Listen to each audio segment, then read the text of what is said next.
welcome back to my channel. A couple weeks ago, I got a new toy.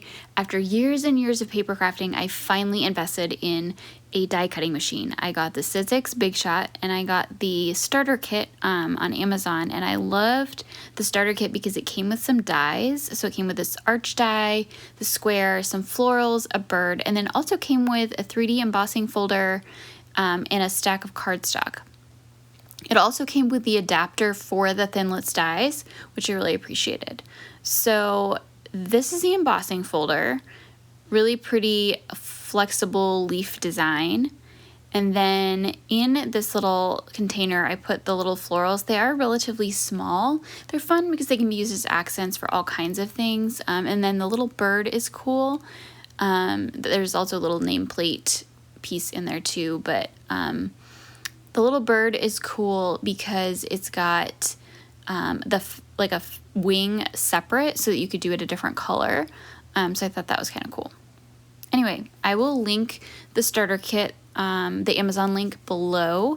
I do make a small commission if you purchase from there, but I thought the starter kit was nice because I could get started right away. I don't have any other dies, so I thought it would be a fun challenge to take just the starter kit and make Mother's Day cards from it. So I have 2 Mother's Day cards to make, one for my mother and one for my mother-in-law.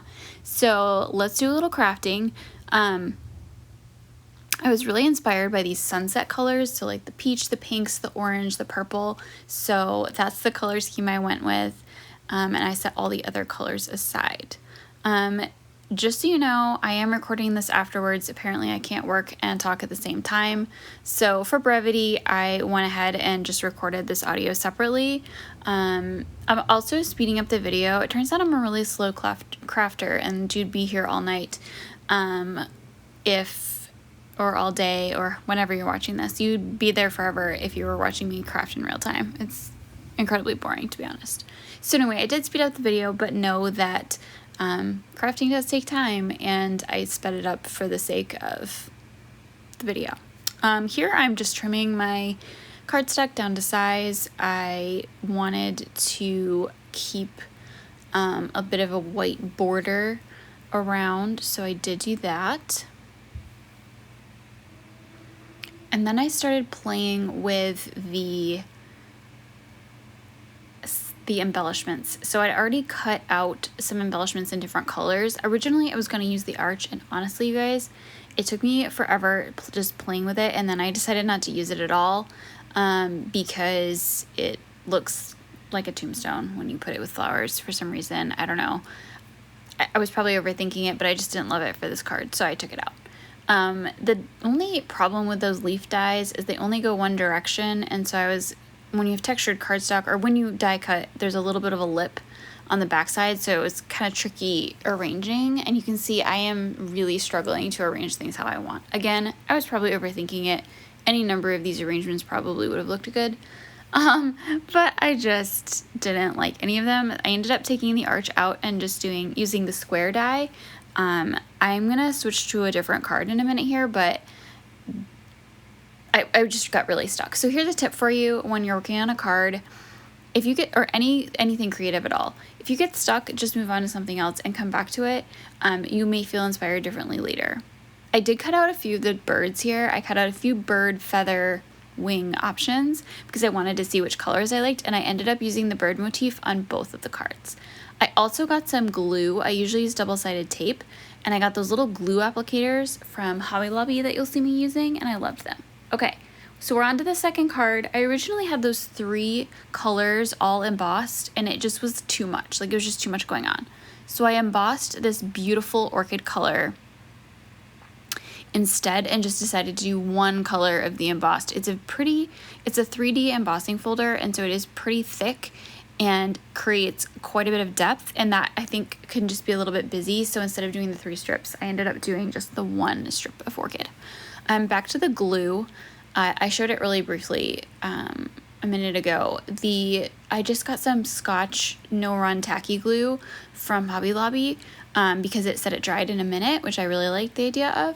And it's been working really well. I haven't noticed it. It hasn't like come through the paper or cardstock. I even used it to seal my envelopes. It was totally fine.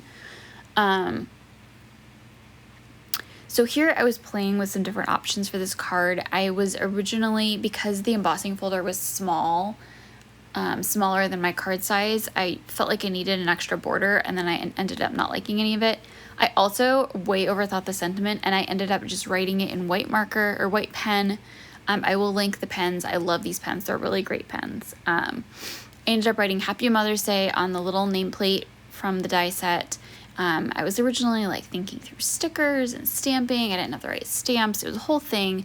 So lesson learned, just keep it simple. I also popped the sentiment up on foam tape because I wanted it to be really central and lifted up, and then I did some florals around it, and you're going to see me playing with the embellishments. I decided to go with mostly white to create some contrast, so I die cut a bunch of the white leaves and flowers, and then I kind of played around with the arrangement of them. Now, I did adhere everything except for the things I used foam tape for. I did use the glue, and it was wonderful. It did dry really, really fast. It didn't leak through. I will link it below. I got it at Hobby Lobby, and then I got the little needle applicators, which was a lifesaver for these tiny, tiny die pieces.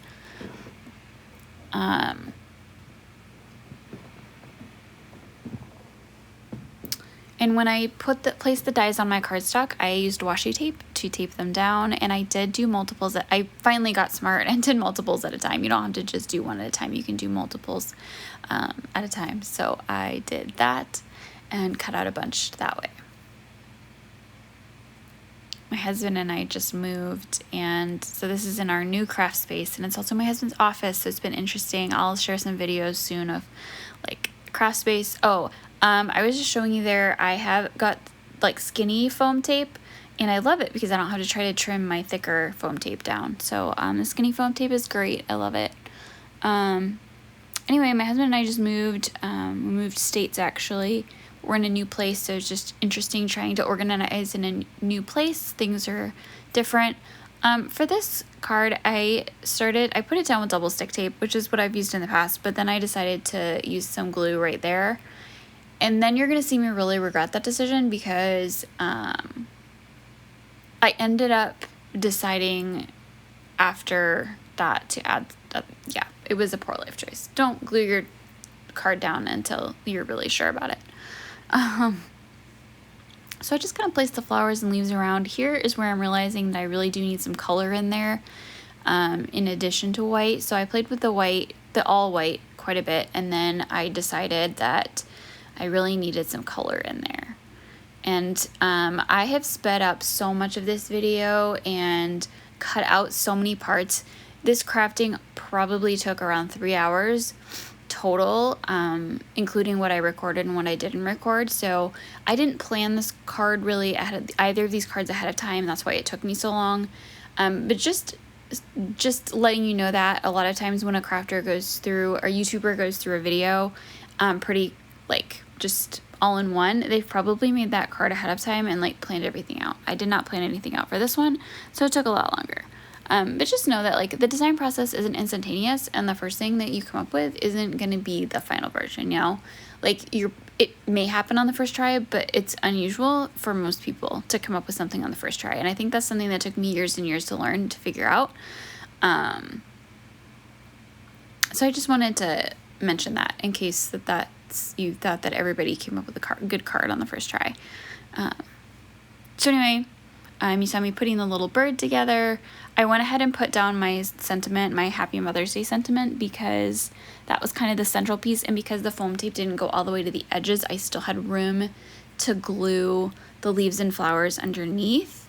So that was really helpful in placement because I could pin that down and not have it move, and then start to glue the other pieces in place. And this little needle applicator from Hobby Lobby came in so handy. This came in a multi-pack, so you could have different kinds of glue and make sure you label them if you're using multiple types of glue. But really, really great applicator tool to keep things from being messy. I never would have been able to do this any other way with the adhesive. I really like how this came together with the layout. It turned out really pretty. And then I just felt like it needed a little something, like the outside border was a little plain. So you guys, I went really old school. I grabbed some scallop scissors, and I, as straight as I could, cut a little tiny scalloped trim piece. And I love how it turned out. It's just so fun. Sometimes the simplest things, you know, those old school scissors that I've probably had since high school, really just add a little finishing touch. And you can see I didn't get it perfectly straight, and that's okay. It has a little bit of a rustic flair. And this is where I had regrets, because I had glued down part of my backing, and so it was really sticking, and I kind of ruined it. But it's okay. I ended up putting down the scallop piece. I glued it with a little glue applicator. Sorry about my skull in there. But anyway, I glued down the little scallop, and then I actually firmly glued the card over top of it, the card front over top of that. Oh, I love those colors so much. I had so much fun with this color scheme. It's really bright and bold and fun. So much fun. And I love the white with it. The contrast was really nice. I really appreciate a good high contrast card. I know some people may find my style to be a little much, totally understand, but I love the bright, fun colors. And I love this glue. It makes life so easy. That card is not moving. Like it holds really, really well. So there's the card, and I thought I was done, and then I was like, you know what? Let's just fancy it up a little bit. So I added a few dewdrops that I had laying around, and I just it took me a while to get placement right. But I did. I just kind of mirrored it. So I did like 3 on the top half and 3 on the bottom half. And I really, it turned out cute. Okay, so I finished that card. It was time for the final card. And like I told you, I had ditched the arch, went with the square. The problem with the square is it's a little bit smaller. So I was kind of struggling with the layout and how I wanted it to look. And honestly, like looking at this, I like this layout with the sentiment in the corner. And I think the only reason I didn't go that way was because the square felt too short, like it should have been a rectangle. And I was really hung up on that, and I should have just left it like that and figured out something to put down below. And I didn't do that. Yeah. So I wish I'd left the sentiment right there. I wish or not the flowers and the sentiment. I wish I just left them there. But as you can see, I overthought it and I kept going, and that's not how the final card turned out. I'm still happy with it. I still like it, but I could have, yeah, see here, I'm just way overthinking. I don't know where this turned. It went from a craft tutorial into a critique of my own creative process. I don't know if anybody else does that. If you ever watch yourself back or like go, oh man, I really overthought that. Anyway, this is kind of the layout we ended up with. And it turned out okay. And then I did decide to add a little scallop detail to this one as well, because why not? I did think I needed something extra at the bottom because that square is just so small. And so it just felt like there was a lot of empty space. Not that empty space is bad, but in this case, it was bothering me. So, and then I was struggling with maybe I put the sentiment down there, the Happy Mother's Day. I did the same white pen that I did for the other one. I am not a tidy crafter. I make such a mess when I'm crafting. Then I did use a bone folder. I'm using like pre-folded cards and it just wasn't folded very well. So that's why you see me using my bone folder. Is that a bone folder? Is that what that's called? I don't remember these things. Yeah, so I added foam tape to the bird and I actually double foam taped it because that was going to be like the central part. And I did end up putting the sentiment down near the bottom on top of the little ribbon down there. And then I just kept playing with the layout. I did go ahead and glue down the frame first because I knew I wasn't putting any of the flowers behind it. And so it was really important to just get that down. Then I glued down the little ribbon and then I added my sentiment and just kind of got those in place because that really helps with those tiny little florals, the placement of those. And then you're going to see, I'm going to glue down some leaves, like starting with the bigger ones and then going to the smaller ones. And you can see I did them in different colors, doing those lighter ones on top so they'd stand out. And I really like how the colors turned out. Thought about doing some white. You'll see here what I ended up with, but the dies are cool because they actually come with these little loose flowers, in addition to the ones that are kind of attached to the stems. And I loved playing with the placement of those because that allowed for a little bit more flexibility with the overall design. So that was really fun. Anyway, as I'm finishing up this card, I will be sharing more organization videos soon once I get my craft area figured out. It's a different space. I have different space allocation. I have less space than I used to have, actually, which doesn't make any sense because we were in a 1-bedroom and now we're in a 2-bedroom, but I am trying to not let my hobbies overtake our apartment. So that's part of it. And then my husband's office is the other half of the craft room. So things are kind of squished to the other side. So anyway, I'll be sharing some videos there, maybe some more tutorials. I have some really fun things planned for some cards that I want to make in the near future, playing with once I order some new dies and some new supplies. I don't have any stamping ink right now, so I need to work on that collection. But once I get a few new supplies in, I'll share some more tutorials. But I did get these cards mailed out. That's a win for me. I don't know if they'll get to my mother and my mother-in-law in time, but I'm hopeful. But I'm just really excited that I actually got cards out to them this year. Thanks for watching. Thanks for being here. It was really fun to share this card making process with you, and hopefully it inspired you or gave you a few ideas. These starter kit dies are really flexible and you could use them for all kinds of things. Hello, miss you, happy birthday, all those things. So I love that the kit came with such flexible things. And you can see here I'm just getting the last few placement things right. Everything glued down, those little flowers, they're so cute. Oh my goodness, so cute. And that's the card.